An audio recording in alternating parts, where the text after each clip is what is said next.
He actually was more flexed at the elbow and was clenching his fist.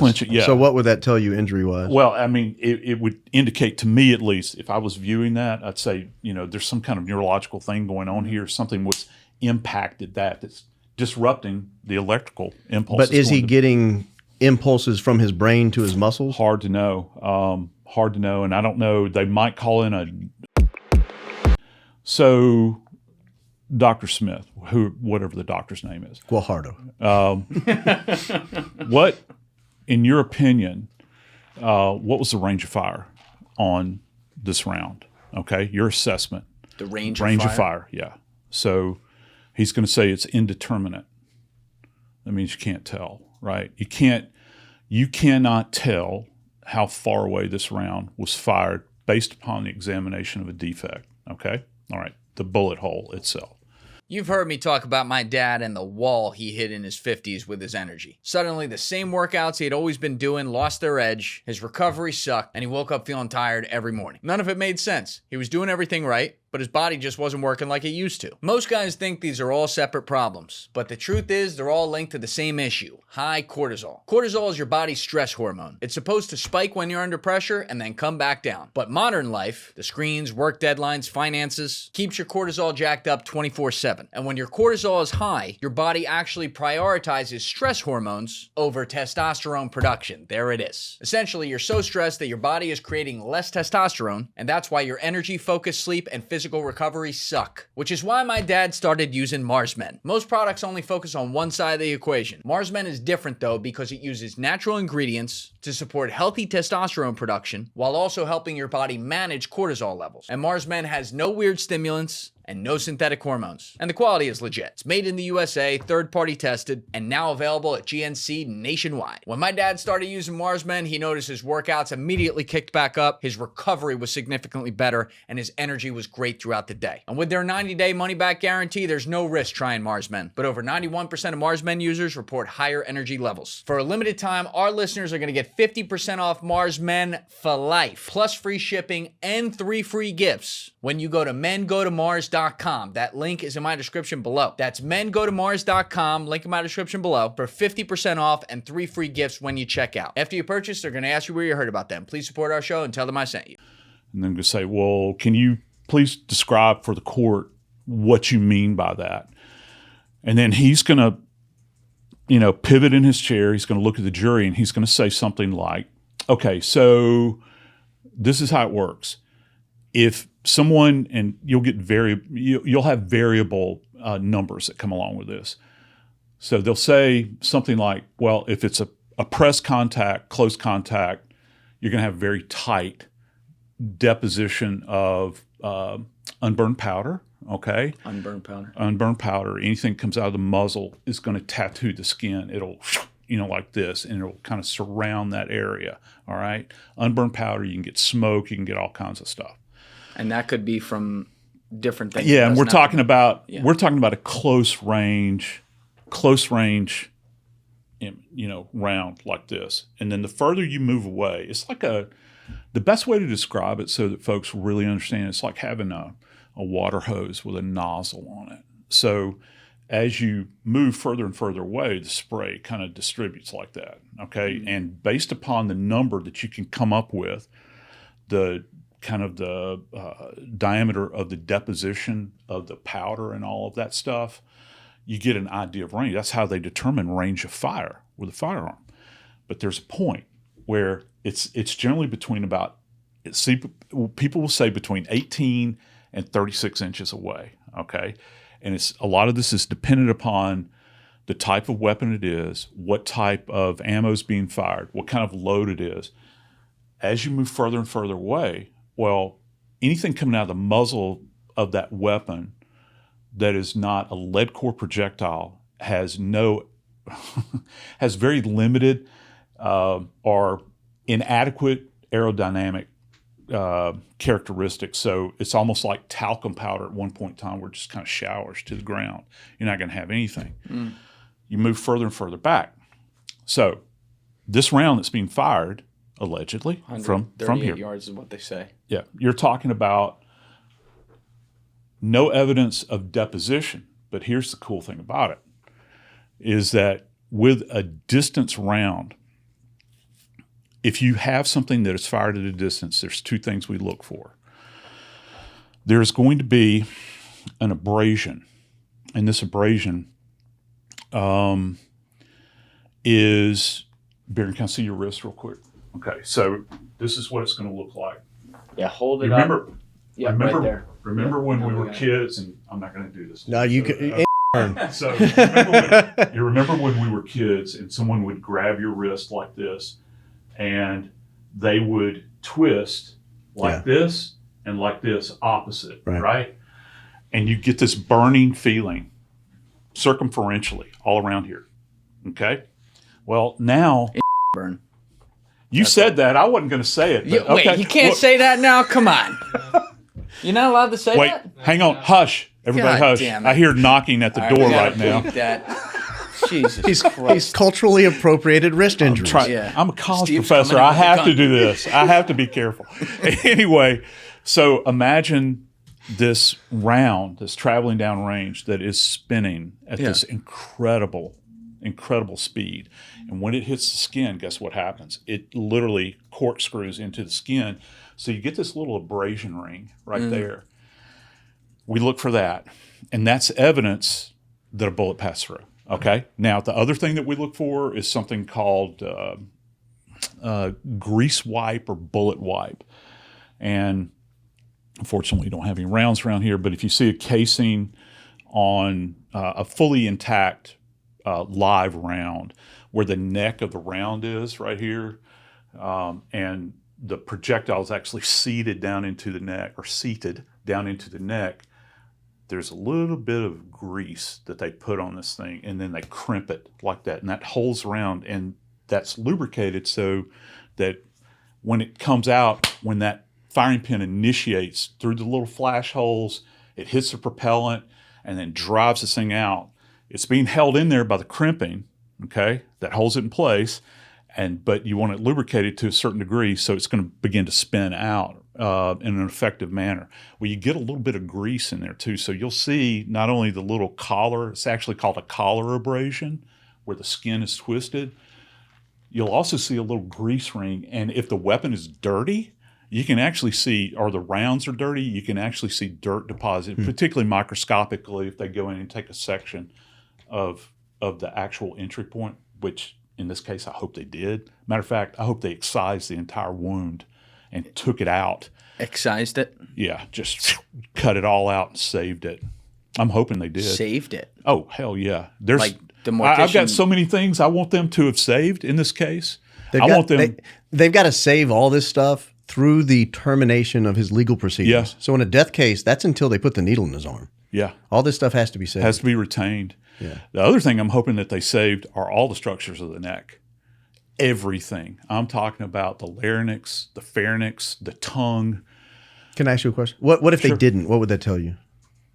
If they didn't, then they feel very comfortable. I hope they feel comfortable with it, because if you don't retain it and save it, then you can't go back and, like you were just, pointing out, Baron, retention is a watchword with any. People always flee away from this. I don't know why it is, but people always flee away from the idea of stating that a human body is evidence. It's the biggest piece of evidence that we have. Right. Why would you go and send it back to the funeral home? We're doing the Nolan Wells thing. We talked about that a few moments ago off camera. And people are losing their minds over Nolan Wells because the state of Mississippi retained all of the structures in his neck. As they're supposed to. Yeah. Like, I've not followed that. Was he strangled or what was? They don't know. Oh, I mean, they haven't released it yet. They're thinking drowning. They don't know, but the state ME in Mississippi felt as though that need to save that. So when the second autopsy was performed by somebody retained by the family in D.C., matter of fact, it was done by the guy that was the former chief medical examiner for D.C. Great guy, very thorough. We've already seen his report. He says, I can't look at the hyoid, where we heard the hyoid before. Epstein. Can't see the hyoid because they still have it, at the ME's office. Well, how much more so with this case? We're not talking obviously about an asphyxial case. We're talking about a gunfire. But these organ structures, the structures of the neck, and we do refer to them as the organs of the neck, those should have been retained. And here's one more, if you like that one, the vertebra should have been retained. So I would go, and I've done this before, I would go as high as, I've removed C1 through C6. Can we put that on the screen, Dave, just so people... And can I ask you a question while we're pulling it up? Yeah. If they had taken those out and retained them, would that be something really evident to the funeral home director or whoever prepped the body? Would he immediately, upon examining the body or prepping the body, probably make a comment about it? Yeah, if they had seen it absent, because there's certain things. Yeah, there you go. So the atlas is C1. Julian, I think we talked about that before. That's like atlas, supporting the earth and supporting the head. So that's top end. That's a superior position. So I'd probably, if it were me, I would advise the forensic pathologist to probably keep the lion's share of the cervical vertebra intact. And here's another reason. And I assume, I don't know who they've retained at this point, Tyler Robinson, that is the accused. I'm assuming his team is going to retain the services of a forensic pathologist, somebody that will be retained on his behalf that can review this stuff. Obviously, they'll review the autopsy report, the microscopy relative, or the histology, the little tissues that they took, tox, all that stuff. But the dynamics here are very important because you want to see this, and you also want to see the spinal cord. Because one of the things that you saw in that, or at least I did, is you see this kind of reactive event where he, kind of clutches his thumb like this and lists over to the left, and that's like, any kind of event where you see, like, you watch football, on the weekends, you see these guys get head injuries, right? And that's, that concussive thing that happens that's impacting the. He actually was more flexed at the elbow and was clenching his fist. So what would that tell you injury-wise? Well, I mean, it would indicate to me, at least, if I was viewing that, I'd say, there's some kind of neurological thing going on here. Something was impacted that's disrupting the electrical impulse. But is he getting impulses from his brain to his muscles? Hard to know. And I don't know. They might call in a neuropathologist to talk about that in that case. I would. Because they have released a few lines of the examiner's report, and I don't know if you've seen them. As far as saving the cervical vertebra, I don't know whether they were able to do that. In the report, they described a complete obliteration of the left side from C2 to C7. Mm-hmm. And then they said the cervical spinal cord was traumatically absent from C2 to C7. So I don't know that there's traumatically absent. Mm-hmm. So I don't know that there's anything to save. No, there is, because what you can do by saving the physical structures of it is you can go back and you can demonstrate it. Okay? So if there is a defect in the bony structure, because you don't want any unanswered questions here. But knowing that now, do you think it's more likely they would have saved it? I would think so. And what would it tell you if they didn't? They felt very comfortable with their findings. What do you mean by that? That the assessment that they did in what we refer to as being in situ, which means fancy word for in place. They felt comfortable enough with their assessment in situ with the cervical vertebra and the disc and the spinal cord, that they left it in place and they didn't take it out. So any kind of documentation they would have had to have done.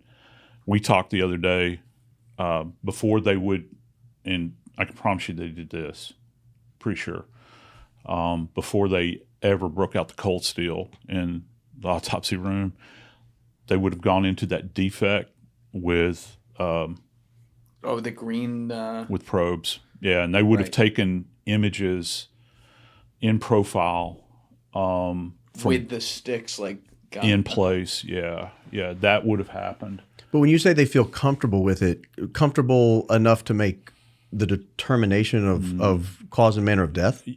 not just that, but to hold forth on the stand relative to their anatomical findings and the trauma assessment that they did, they would look at that and say, well, we're not going to need it.